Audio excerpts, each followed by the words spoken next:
चलिए दोस्तों, मैं देवेश कुमार पाठक एस्ट्रोलॉजर आप सभी का अपने YouTube चैनल अल्टीमेट ज्योतिष गुरु में हृदय से वंदन करता हूँ। बहुत ही महत्वपूर्ण वीडियो आपको दे रहा हूँ मैं। आजकल जो है आपने देखा होगा जनरली जेम्स की बड़ी प्रॉब्लम होती है। ऑलमोस्ट लोग जेम्स पहनते हैं, लेकिन कई लोग ऐसे ही बगैर चार्ट को देख के पहन लेते हैं, या तो अपने आप पहन लेते हैं या फिर और तरह से पहन लेते हैं। गलत उनको एडवाइस कर दिया जाता है कई बार ऐसे ही लोगों के द्वारा बगैर चार्ट को देखे हुए, तो वो अच्छा नहीं होता है। पीछे काफी लोग आप लोग इंटरेस्ट ले रहे हो इसमें और आप रिक्वेस्ट कर रहे हो कि इसके बारे में बताओ कि कौन सा हमें एक मोटा मोटा आइडिया दे दो, जिससे कि हमें पता चल जाए कि आखिर जेम्स कब हमें फायदा करेंगे, कब नुकसान करेंगे। तो इसीलिए मैं आपको सभी जेम्स के बारे में छोटा छोटा एक आइडिया दे रहा हूं, जिससे कि आपको पता रहे कि आपको कौन सा जेम कब पहनना चाहिए या बिल्कुल नहीं पहनना चाहिए। अभी एक ऐसा ही हुआ था, हमारे पास जो एनालिसिस आते हैं सैकड़ों की संख्या में, तो उसमें क्या हुआ है कि राहु के लिए किसी ने गोमेद पहना दिया। पता नहीं चार्ट देखा कि नहीं देखा अनफॉर्चुनेटली। और राहु और मार्स दोनों की जो युति हो रही थी 8th हाउस में, और सैटर्न केतु जो है वो 2nd हाउस में। अब क्या हुआ कि गोमेद पहना दिया और गोमेद के साथ बोला आप मूंगा भी पहन लीजिए। तो क्या हुआ, अनफॉर्चुनेटली उस व्यक्ति का एक्सीडेंट हो गया एंड ही इज नो मोर। तो इसलिए मुझे जरूरत महसूस हुई कि हम ये जरूर आपको चार्ट देते हैं, ये जरूर आपको बता दें कि ये मोटा मोटा आइडिया, क्योंकि ये कई बार बहुत ज्यादा नुकसान कर जाते हैं। जैसा कि आपको मालूम है, ब्लू सैफायर जिसको नीलम कहते हो, अनावश्यक रूप से पहन लिया या ऐसे पहन लिया कि आपके चार्ट में सूट नहीं करता है, तो बहुत नुकसान हो सकता है। आप ये देखते होंगे, पहले भी कई सुना होगा कई लोगों से, इसलिए मैं कोशिश करूंगा कि शॉर्ट में आपको बता दूं। इसके लिए मुख्यतः 3 बिंदु जिम्मेदार होते हैं। एक तो लग्न, दूसरा गोचर ट्रांजिट जो होता है, और तीसरा वो पर्टिकुलर प्लैनेट कहां पर उपस्थित है। 3 महत्वपूर्ण इसके घटक होते हैं।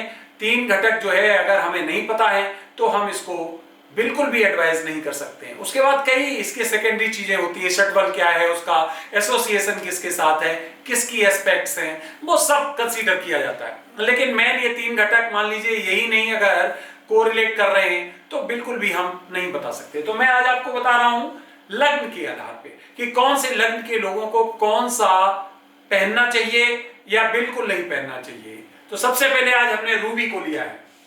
रूबी को आपको पता होगा पद्म राग भी कहते हैं, पद्म राग इसका एक नाम है, और माणिक्य भी इसको कहते हैं।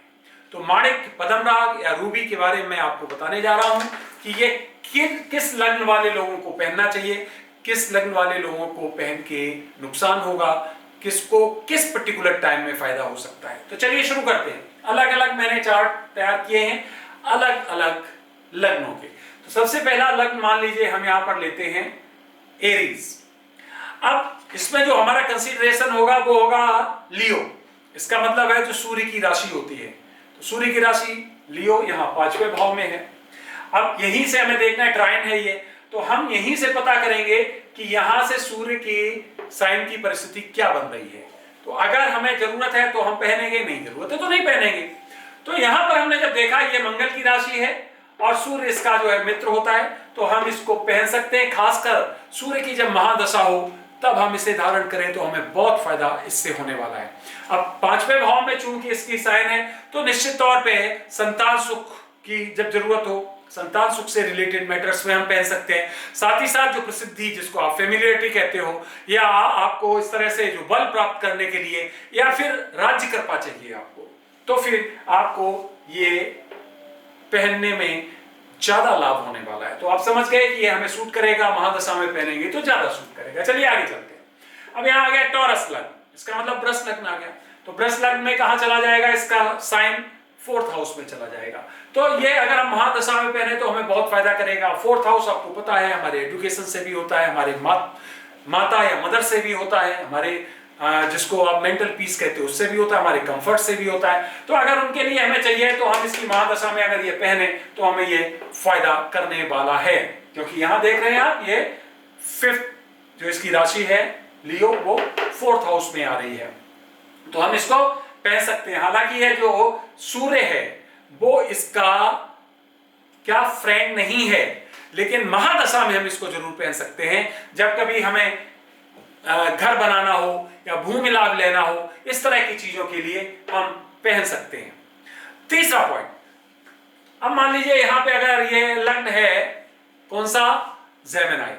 अब जेमिनी लग्न है तो क्या देखा, ये तीसरे भाव का स्वामी बन जाता है सूर्य। तो इसके जेमिनी के लिए ये मत पहनिए, ये आपको सूट नहीं करेगा। तो जनरली इसको अवॉइड कर दीजिए।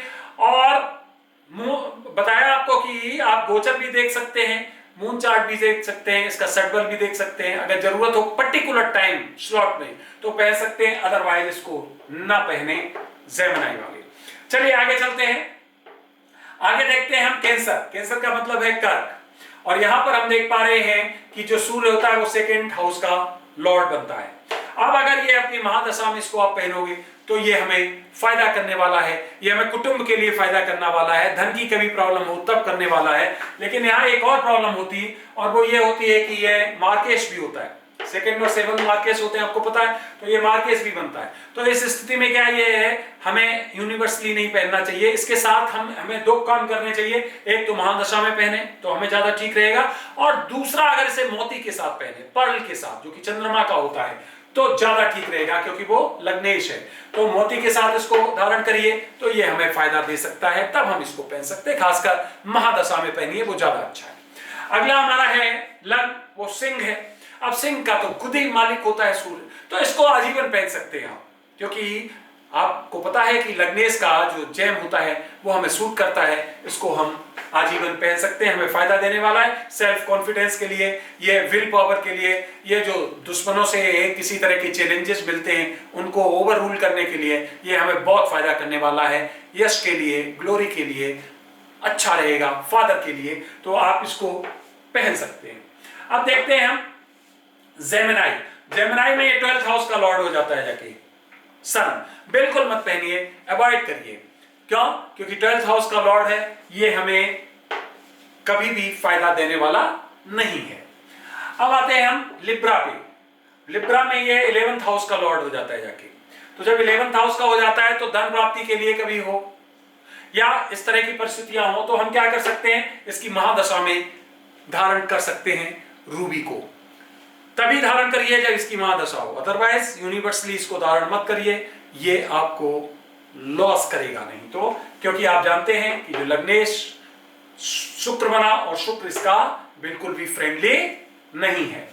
आगे देखते हैं स्कॉर्पियो में 10th हाउस का ये लॉर्ड बनता है, तो इसमें हम पहन सकते हैं क्योंकि दोनों मित्र हैं आपस में, दोनों केंद्र में, तो इसका मतलब हम पहन सकते हैं पिता के पर्पज से, पिता को और ज्यादा कह सकते हैं हम पिता के साथ अच्छे संबंध, या पिता के साथ और अच्छे, पिता को पिता के सुखों के लिए कह सकते हो, या फिर आप यश कीर्ति ऑफिस में आप वहां वर्क प्लेस है वहां के लिए, ये बहुत महत्वपूर्ण आपका 10th हाउस के लिए काम आएगा। अगर स्कॉर्पियो में आप बिल्कुल धारण कर सकते हो। फिर आता है ये 9th सेजिटेरियस, इसका मतलब धनु के लिए। तो धनु में ये 9th हाउस का लॉर्ड बनता है जाके, तो भाग्य के लिए, पितृपक्ष के लिए, या फिर जब हमें मान लीजिए हमें स्पिरिचुअल उसमें जाना है, या हमें आत्मकारक, अपनी आत्मा को जगाना है, आत्मकारक है, या हमें स्पिरिचुअल पक्ष को मजबूत करना है, तो फिर हम बिल्कुल इसको महादशा में तो बिल्कुल पहन सकते हैं। ये हमारे लिए बहुत महत्वपूर्ण कारक हो सकता है। भाग्य भाव भी है 9th हाउस, ध्यान रखिए। अब अगर है ये मकर, तो मकर में, मकर होता है शनि का साइन, और शनि और ये कौन हो गया, अष्टम हो गया जाके सूर्य। इनमें आपस में वैसे भी जो एक एनिमिक है, इसका मतलब एनिमीज है आपस में, कभी मत पहनिए। इसका मतलब है मकर राशि के लिए ये प्रतिबंधित है, इसको मत पहनिए। तो एक तो आपने मकर देख लिया, मकर के लिए एक प्रतिबंधित है। एक जब ये द्वादश हो रहा था वर्गो, तब भी हमने बताया था बिल्कुल नहीं पहनना है। अब देखिए कुंभ, कुंभ में ये बन जाएगा सप्तमेश। अब सप्तमेश बन जाएगा तो क्या परिस्थिति बनेगी कि यहां पर हम देख सकते हैं ये मारक भी बन जाएगा। अभी यहां मारक था, सेकेंड हाउस में हमने बताया था आपको, ये यहाँ पे, अब यहाँ पे मारक। तो जब यहाँ सेकेंड हाउस मारक था तो हमने बताया था मोती साथ में पहन लीजिए, यहाँ मारक बन जाएगा। तो जब यहाँ मारक बन जाएगा तो यहाँ पर भी इसको मत पहनिए। ये भी जो है आपस में शनि और ये आपस में इनका दृश्य संबंध है, बाय द वे ये दोनों यहां पर मौजूद हुए तो ये और ज्यादा टिपिकल हो जाएगा, इसलिए इस राशि में बिल्कुल भी इसको मत पहनिए। फिर आइए पाइसेस में, मीन राशि में। अब मीन राशि में ये सस्टेस बन जाएगा, तो सस्टेस बन जाएगा तो ये उचित नहीं होगा इसका धारण करना। इसको तभी धारण आप कर सकते हो एक परिस्थिति में जबकि यहां सूर्य खुद मौजूद हो अपनी राशि में, तब, क्योंकि फिर ये दोनों आपस में मित्र संबंध रखते हैं, तब पहन सकते हो। अदरवाइज इसको पाइसेस में तब धारण मत करिए जब आपको कोई भी एडवाइस करे तो आप बता दीजिए कि ये सस्टेस बनेगा, ये हमारे लिए उचित नहीं रहेगा। चलित में जरूर देख लीजिए, चलित में ये परिस्थितियां आप जरूर देख लीजिए, क्या परिस्थिति बन रही है कौन से प्लैनेट की, तो वो भी आपको बहुत सपोर्ट करेगा। तो आप समझ गए होंगे कि मैंने आपको बता दिया माणिक्य के बारे में कब का। अब कैसे पहने, तो सबसे पहले तो देख लें कि वो कहीं से ऐसा माणिक्य जो है प्योर होना चाहिए, सर्टिफिकेशन हो उसका, देख लीजिए उसको। जो नकली होते हैं जेम्स, उनकी खास बात होती है कि एक तो वो इक्वल कलर होता है उनका, प्राकृतिक में ऐसा नहीं होता है, प्राकृतिक में थोड़ा इधर उधर कम ज्यादा होता है। दूसरा क्या होता है, कोई भी ऐसा जेम लाएं, उसको रख दें धूप में 5-7 मिनट के लिए, थोड़ी तेज धूप में, उस पर थोड़ा पेट्रोल डालें, वो चटक जाएगा। अगर चटक गया तो नकली है, नहीं चटका तो वो प्राकृतिक है, सिंपल। क्योंकि ये जो ग्लास से या और दूसरी विधि से बनाए जाते हैं तो वो इस विधि से चटक जाएंगे। तो देख लीजिए। दूसरा ये देख लीजिए कि वो किसी तरह से स्क्रैचेस नहीं हो, कहीं से टूटे ना हो, इसका मतलब है कोई और उसमें प्रॉब्लम ना हो, वो ले लीजिए। 2.5 रत्ती से कम मत पहनिए, ये जो रूबी है 2.5 रत्ती से ऊपर लीजिए, महंगा होता है ये। सोने में इसको बनवाइए और इसको सोमवार को, संडे को या थर्सडे किसी दिन खरीद के ले आइए और इसको जो बनवाइए वो ऐसे बनवाइए। किस में पहनना है उंगली में वो भी समझ लीजिए। ये सूर्य की उंगली होती है जो आप देख रहे हो जिस पर, इसको रिंग फिंगर भी कहते हैं। तो इसमें आप इसे धारण करिए, छोटी से जो पास में है उसमें। कई लोग इसमें धारण कर लेते हैं, भूल के मत करिए, ये सैटर्न की होती है, कभी नहीं इसमें धारण किया जाता है सूर्य का। तो सेकंड में करिए और इसको ऐसे बनवाइए जिससे कि उसका भाग टच होता रहे, रूबी का जो अंदरूनी भाग है वो आपकी उंगली से टच होता रहे, तभी वो फायदा करेगी, अदरवाइज वो फायदा नहीं करेगी। इसको आपको शुक्ल पक्ष में पहनना है, सुबह के समय पहनना है और रविवार को पहनना है। और पहनने से पहले इसको बाकायदा कच्चे दूध में, जो बॉइल्ड ना हो, उसमें शाम को डाल दीजिए। डालने के बाद सुबह इसको बाकायदा गंगा जल से या शुद्ध जल से इसको धोइए। धोने के बाद में बाकायदा इसको चंदन और धूप बत्ती रख के अपने मंदिर में और 7000 बार एक मंत्र जाप करिए, ओम घ्रम घृणी सूर्याय नमः या ओम घृण सूर्याय नमः। ये आप लगातार 7000 बार इसका जो है जाप कीजिए और शुद्ध करने के बाद इसको धारण कर लीजिए संडे के दिन शुक्ल पक्ष में, तो ये आपको अधिक लाभ देगी। तो आपने देख लिया कि किस तरह से आप रूबी को पहन सकते हैं, बहुत कीमती होता है और सूर्य का ये जेम होता है, बहुत ही महत्वपूर्ण होता है। यश, बल, सेल्फ कॉन्फिडेंस, भाग्य सब कुछ देने में सक्षम है अगर इसको सही कालखंड में पहना जाए, सही जगह पर पहना जाए, अपने पूरे चार्ट को एनालाइज करा के पहना जाए, तभी ये फायदा आपको करेगा।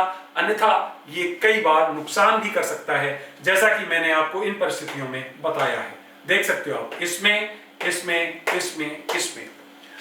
तो फ्रेंड्स, ये मैंने लग्न के आधार पे आपको बताया, ऐसे ही आप अपने मून राशि जो राशि होती है उसके आधार पे भी देख लीजिए, फिर इसका प्लेसमेंट भी देख लीजिए और तीनों को कोरिलेट करके देख लीजिए कि क्या ये हमें फायदा करने वाला है। फायदा करने वाला गोचर देख लीजिए उसमें, तो इसको उसी कालखंड में।